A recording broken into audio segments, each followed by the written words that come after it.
Welcome to the True Crime Never Sleeps podcast. On today's episode, we're diving into the life and crimes of Aldrich Ames. Aldrich Ames was born May 26, 1941. A former CIA officer turned KGB double agent, was convicted of espionage in 1994. He is serving a life sentence without the possibility of parole in the Federal Correctional Institution in Indiana, United States. Before we dive even deeper into today's topic, we'd like to thank our sponsor, Poddex, for sponsoring this episode. You can check them out today at poddex.com and use the promo code Larry21 for 10% off your order. And now let's dive into today's topic. Aldrich Ames was born in River Falls, Wisconsin to Carlton Cecil Ames and Rachel Ames. His father was a college lecturer at the Wisconsin State College, River Falls, and his mother was a high school English teacher. Aldrich was the eldest of three children and the only son. In 1952, his father began working for the CIA's Directorate of Operations in Virginia, and in 1953, was posted to Southeast Asia for 3 years, accompanied by his family. Carlton received a particularly negative performance appraisal, in part because of serious alcoholism, and spent the remainder of his career at CIA headquarters. Ames attended high school at McLean High School in McLean, Virginia.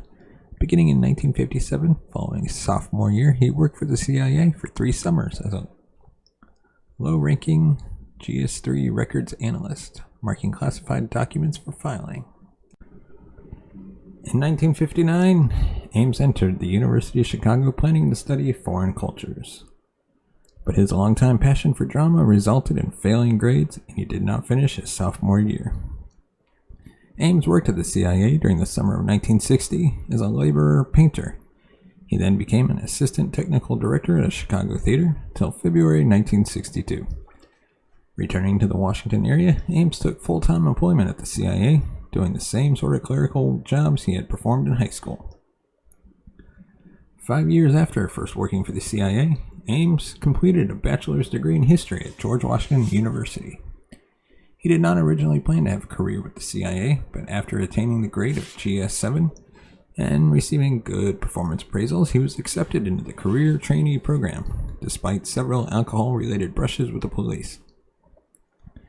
In 1969, Ames married a fellow CIA officer, Nancy Segebarth, whom he had met in the career trainee program. When Ames was assigned to Ankara, Nancy resigned from the CIA because of a rule that prohibited married partners from working from the same office. Ames' job in Turkey was to target Soviet intelligence officers for recruitment. He succeeded in infiltrating the communist Devchenko organization through a roommate of student activist Denis Gizmi. In spite of this success, Ames' performance was rather only satisfactory. Discouraged by the critical assessment, Ames considered leaving the CIA. In 1972, Ames returned to CIA headquarters and spent the next 4 years in the Soviet East European Division. His performance reviews were generally enthusiastic, apparently because he was better at managing paperwork and planning field ops than recruiting agents. Nevertheless, his excessive drinking was also noted, and 2 eyes-only memoranda was placed in his file. In 1976, Ames was assigned to New York City, where he had handled 2 important Soviet assets. His performance was rated excellent, and he received several promotions and bonuses, being ranked above most operation officers in his pay grade. However, Ames' tendency to procrastinate in submissions of financial accounting was noted. His inattention to detail also led him to commit 2 important security violations, including once leaving a briefcase containing classified operational materials on the subway. Ames apparently received only a verbal reprimand. In 1981, Ames accepted a posting to Mexico City while his wife remained in New York. His evaluations in Mexico were mediocre at best, and he engaged in at least 3 extramarital affairs. In October 1982, Ames began an affair with Maria del Rosario Casas Dupov, a cultural attaché in the Colombian embassy and a CIA informant. He married Maria in 1985, with whom he fathered a son, Paul Ames, who was born in 1989. Despite CIA regulations, Ames did not report his romance with a foreign national to his superiors, even though some of his colleagues were aware of it. His lackluster performance reviews were part the result of heavily drinking. At a diplomatic reception in Mexico City, Ames got into a loud, drunken argument with a Cuban official that, quote, caused alarm among his superiors. Nevertheless, in September 1983, the CIA assigned Ames back to the SE Division in Washington. His reassignment placed him in the most sensitive element, the Department of Operations, which was responsible for Soviet counterintelligence. Ames had access to all CIA plans and operations against the KGB and the GRU, the Soviet military intelligence. In October, he formally separated from Nancy. In November, he submitted an outside activity report to the CIA, noting his romantic relationship with Rosario. As part of his divorce settlement, Ames agreed to pay the debts that he and his wife had accrued, as well as provide Nancy monthly support for 3.5 years. A total of about $46,000. Ames thought the divorce might bankrupt him, and later said that this financial pressure was what had first led him to consider spying for the Soviet Union. Rosario had also proven to be a heavy spender, phoning her family in Colombia at a cost of $400 a month, and going on shopping sprees as well.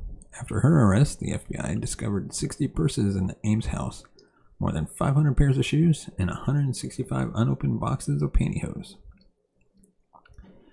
Ames routinely assisted another CIA office that assessed Soviet embassy officials as potential intelligence assets. As part of this responsibility, and with the knowledge of both the CIA and the FBI, Ames began making contacts within the Soviet embassy. In April 1985, Ames provided information to the Soviets that he believed was essentially valueless, but would establish his credentials as a CIA insider.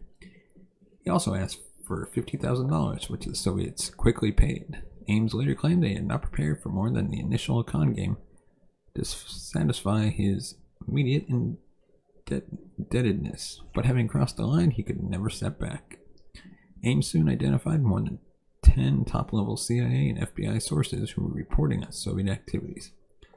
Not only did Ames believe that there was as much money as he could ever use in betraying these intelligence assets, but their elimination would also reduce the chance of his own espionage being discovered.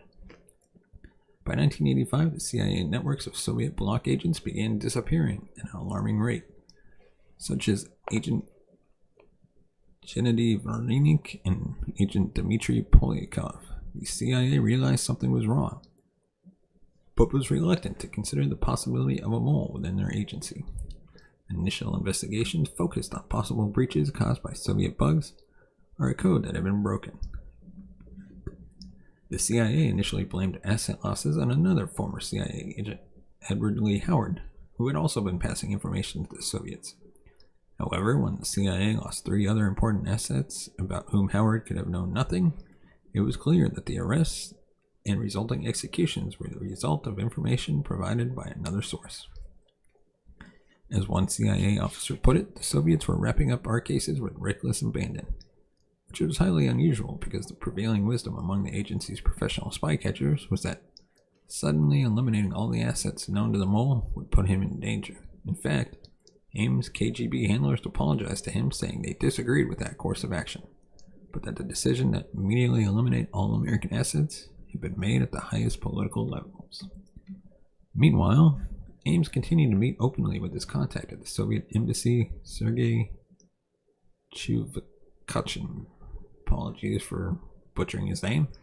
For a time, Ames summarized for the CIA and FBI the progress of what he portrayed as an attempt to recruit the Soviets. Ames received between $20,000 to $50,000 every time the two had lunch. Ultimately, Ames received $4.6 million from the Soviets, which allowed him to enjoy a lifestyle well beyond the means of a CIA officer. In August 1985, when Ames' divorce became final, he immediately married Rosario. Understanding that his new wealth would raise eyebrows, he developed a cover story, that his prosperity was the result of money given to him by his Colombian wife's wealthy family. To assist with that fabrication, Ames wired considerable amounts of espionage payments to his new in-laws in Bogota to help improve their impoverished status. In mid-May 1985, someone had apparently reported to the Soviets that Oleg Gordievsky, the chief of station in London, was sending secrets to MI6. He had in fact been doing so for 11 years, under great secrecy. He was recalled to Moscow on May 17th and was drugged and interrogated about his alleged communications with MI6. There was great suspicion that Ames had reported Gordievsky's activity as Soviet counterintelligence. A 1994 report by the Washington Post, however, stated that after 6 weeks of questioning Ames, the FBI and CIA remained baffled about whether Ames or someone else first warned the Soviets about Gordievsky. An FBI report later stated that Ames had not advised the Soviets about the Russian until June 13, 1985. By that time, the spy was under KGB surveillance, although he was not charged with treason as of July 19, 1985, when MI6 agents began to exfiltrate him to Britain. In 1986, following the loss of several CIA assets, Ames told the KGB that he feared he would be a suspect. The KGB threw U.S. investigators off Ames' trail by constructing an elaborate diversion in which a Soviet case officer told a CIA contact that the mole was stationed at Warrenton Training Center, a secret CIA communications facility in Virginia. U.S. mole hunters investigated 90 employees at WTC for almost a year and came up with 10 suspects. Although the lead investigator noted that there are so many problem personalities that no one stands out. In 1986, Ames was posted to Rome. There, his performance once again ranged from mediocre to poor, and included evidence of problematic drinking. Nevertheless, in 1990 to 1991, he was reassigned to the CIA's Counterintelligence Center Analysis Group, providing him with access to extremely sensitive data, including information on U.S. double agents. Later, after he defected, Oleg Gordievsky spoke highly of the information that Ames had provided the KGB, stating that, quote, the significance of Ames was huge, and the Soviets was impressed with the, quote, quality and quantity of secrets that he had delivered. In late 1986, the CIA assembled a team to investigate the source of the leaks, led by Paul Redman, and consisting of Jane Vertofoli, Sandra Grimes, Diane Worthen, and Dan Payne. The team examined different possible causes, including the possibilities that the KGB had bugged the agency, intercepted its communications, or had a mole in place. By 1990, the CIA was certain that there was a mole in the agency, but could not find the source. Recruitment of new Soviet agents came to a virtual halt, as the agency feared it could not protect its current assets. Prior to that, in November 1989, a fellow employee reported that Ames seemed to be enjoying a lifestyle well beyond the means of a CIA officer, and that his wife's family was less wealthy than he had claimed. Orthan, one of the members of the Mole Leak team, had known Rosario Ames prior to her marriage and had met with her one day to discuss installing drapes in the Ames residence. Orthan had recently installed drapes in her own home and knew they could be expensive. She asked which room to concentrate upon first, at which Rosario laughed and said, "Do not worry about the price. We're going to have the whole house done at once." Orthan also knew that Rosario's parents had little money, but a CIA contact in Bogota observed that her family was now well off. Nevertheless, the CIA moved slowly. When the investigator assigned to look at Ames' finances began a 2-month training course, no one immediately replaced him. Investigators were also diverted by a false story from a CIA officer abroad who claimed that the Soviets had penetrated the CIA with an employee born in the USSR. In 1986 and 1991, Ames passed 2 polygraph exams while spying for the Soviet Union. Ames was initially terrified at the prospect of taking the test, but he was advised by the KGB to just relax. Ames' test demonstrated deceptive answers to some questions. The examiners passed him, perhaps in the later opinion of the CIA, because the examiners were overly friendly, and therefore did not induce the proper physiological response. The CIA finally focused on Ames after co-workers noticed his sharper personal appearance, including cosmetic dentistry. Ames' teeth, which were yellow by heavy smoking, were capped.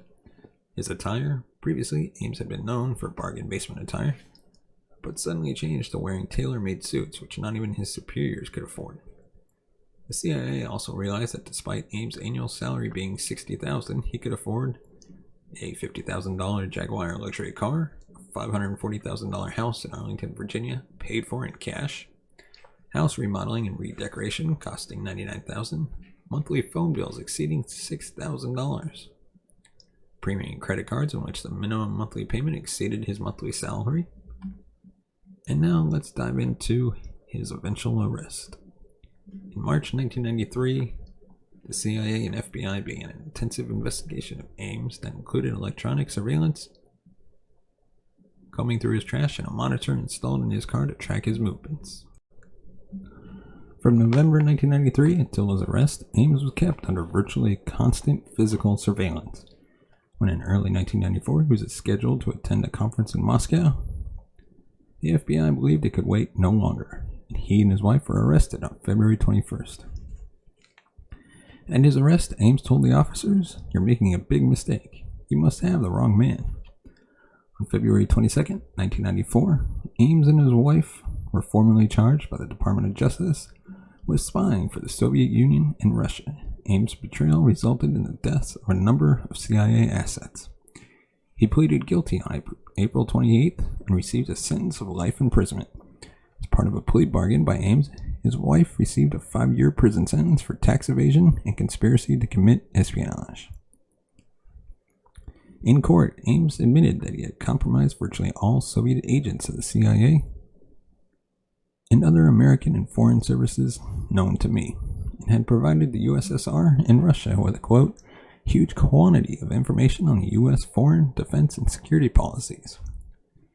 It is estimated that the information Ames provided by the Soviets led to the compromise of at least 100 U.S. intel operations and to the execution of at least 10 U.S. sources. Furthermore, Ames' betrayal of CIA methods allowed the KGB to use controlled agents to feed the U.S. both genuine intelligence and disinformation from 1986 to 1993. Some of this feed material was incorporated into the CIA intelligence reports, several of which even reached 3 presidents. Ames said he was not afraid of being caught by the FBI or CIA, but was afraid of Soviet defectors, saying, quote, virtually every American who has been jailed in connection with espionage has been fingered by a Soviet source. Additionally, when asked about the polygraph test, Ames said, there's no special magic. Confidence is what it does. Confidence in a friendly relationship with the examiner. Rapport, where you smile and you make him think that you like him, making the examiner believe that the examinee has no importance to you, seals the deal. And that is the end of our discussion of Aldrich Ames. Let us know in the comments section below your thoughts on Aldrich Ames the spy. Do you think there's spies still working inside agencies across the U.S. government? And as always, if you want to support the show, you can buy us a coffee at buymeacoffee.com/TCNS. Thank you so much for watching and listening, and we will see you next time. Take care.